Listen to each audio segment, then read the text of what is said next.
Hey guys, Tom Zapolsky here. I want to give you two quick updates. First of all, it's October 16th, Monday morning. So let's jump right into it. Next Tuesday, we have a budget meeting. This was properly noticed. Documents were sent out to all the owners. We hope you'll show up and attend and participate in that meeting. That meeting kind of represents nearing the end of the budget process, which is a lengthy one. Let me pause for 5 seconds here and tell you about that. A budget and finance committee is made up of owners just like you. Do not need to serve on the board. If you care about the budget or condo fees or what things cost or want to be involved with that, that's where you want to serve. Those meetings are also noticed and held in a public setting so that if you're not on the committee, you could still go and listen and hear and observe the process. They move through the process of unpacking our budget, every which way you can imagine. They look at every item. They look at projections for the coming year. What do we think something's going to cost? What does that contract? Does that have a year-over-year increase in it? We account for everything. It's a lot of work. They do a ton of work. They finish that, and then they have that proposed budget, to send on to the board. The board has that document, and then next Tuesday is one of the final steps, sort of in the process. To talk to you real quick about that.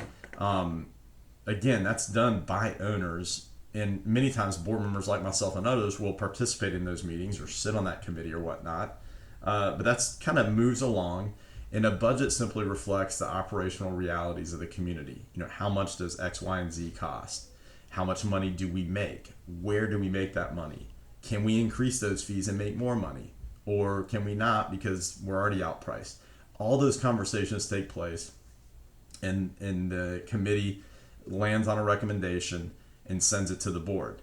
Now, within the committee, there's tension. There's good, healthy debate. So they don't just always agree all the time. There's committee members that may believe a fee should have been X, and others believe it should be Y.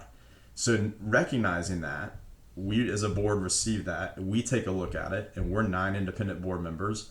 We look at the fees and go through it again and say, hey, wow, that's a dramatic increase. Is that appropriate? Is it necessary?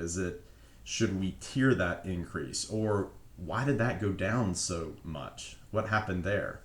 And so we have that debate and dialogue. So that's kind of how the budget process goes.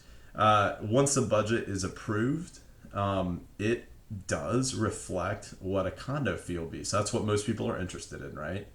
But I guess I would like to pause and just say, boards, the committee, and then ultimately the board does have some influence over things, right? But the substantial items that we have no control over, what really drive how much our condo fee is every year.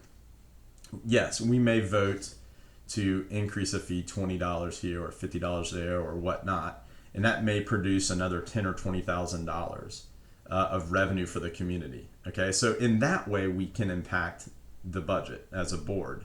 But just to kind of let you know what that looks like, if we find a way to make $5,000 more, right, and we vote, right, that's about 56 cents a month per owner. So $5,000, about 56 cents a month per owner.